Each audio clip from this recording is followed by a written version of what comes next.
Good afternoon. Good afternoon. Chairman Boucher, Chairman Leone, Chairman Griera, Chairman Suzio, and representatives on the Transportation Committee. Thank you for holding this hearing today on two important bills which demonstrate the bipartisanship at best. Proposed HJ number 54 and proposed SB 253. Both essential to halting a destructive plan which will destroy historic sites, cripple businesses, damage the environment, and imperil public safety.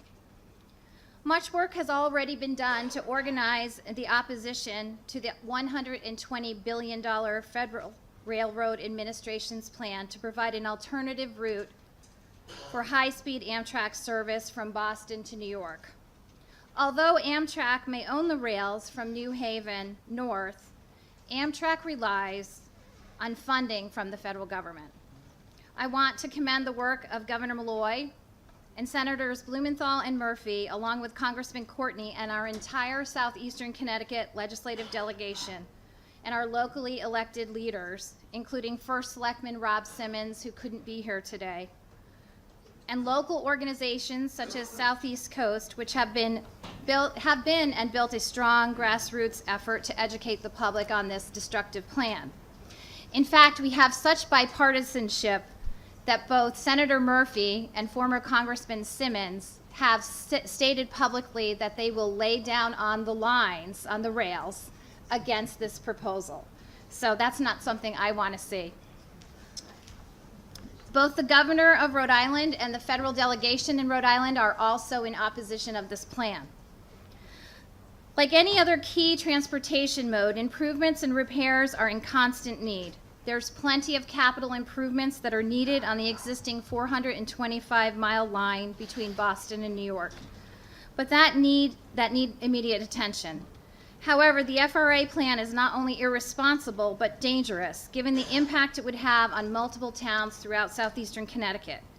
It's actually uncomfortable to ponder the thought process that federal officials used as they laid out this new high-speed rail route, even with their best intentions in mind.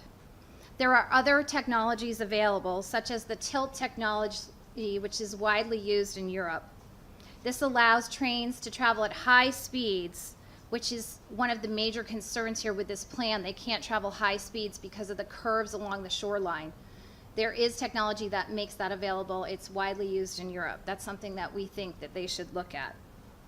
In the Mystic section of Stonington alone, the new rail would fundamentally ruin critical historic sites in its path, create new forms of traffic congestion and disruption, and impact critical aquifers that serve the water source for Pawcatuck and westerly Rhode Island.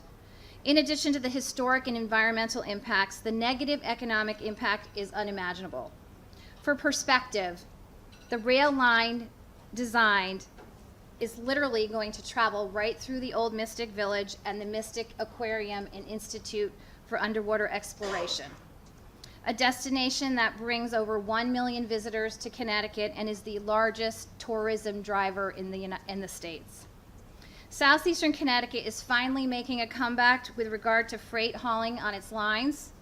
Plans are now going forward to improve the capacity at the New London Harbor to accommodate shipping and transportation via rail. It would seem more appropriate to focus on these projects, improving the existing rail lines for both freight and local rail travel, rather than establishing another line through irreplaceable natural beauty and historic assets through costs that will only multiply in line. HJ 54 will put the legislative branch on record to compliment Governor Malloy and other federal lawmakers' opposition to the FRA plan. Senate Bill 253 will require municipal approval through referendum to allow any expansion to occur within their borders. Each of these pieces of legislation will demonstrate that the federal government must come back with a different plan or must scrap this one entirely. I urge you all to support these two bills. And in addition, I would like to also talk to something that we just found out, which is that... Senator, I'm sorry, but that 3 minutes up. was up 3 minutes ago. Oh, my time was up 3 minutes ago. Wow. Okay. Well, I'll leave it. You have it. We have it in front of Okay. us. They're also planning to put 40-foot cell towers every 100 feet along the line. So you can imagine that's not.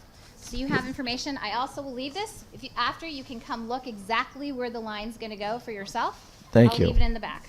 Thank you. Thank you. Let me just, and thank you for those comments. And as you can see that, I think, oh, you know what, we may have to have questions. Questions? Yeah, let me hand it over to Representative Carney. All right, thank you very much, Mr. Chairman. Thank you very much, Senator Summers, for coming here to testify in favor of those bills. I'm just curious, I know we've heard from a few folks from Stonington, but have you heard about any opposition from the other towns you represent, specifically Groton, perhaps? Yes, to put it in perspective, I had a neighborhood meeting that we were going to be discussing the rail line, and we had almost 150 people show up. So Okay. there is wide opposition for this. One of the biggest issues is people have not really been maybe necessarily paying attention. It's hard, but now that they know that this is here and it's imminent, there's a huge opposition. There's actually, as you know, a rally planned this coming weekend at Old Mystic Village, where X marks the spot where the train is going to be going right through the village and the aquarium. So yes. And by the way, Stonington was left out of the initial impact. It was one of the towns that was left off of the list to provide input, and it's one of the towns most affected. Right, right. And I'm just curious. I went to a meeting in Rhode Island, and somebody had asked me about if the sub base had said anything about this. I'm just curious if you're aware of any comments by the sub base or potentially electric boat or anything like that in relation to the bypass, or no?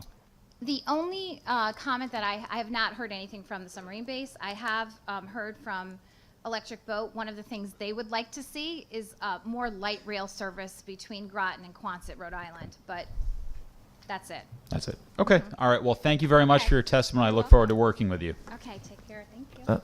Any other comments? Senator, hold on. Oh, I'm ready to go here.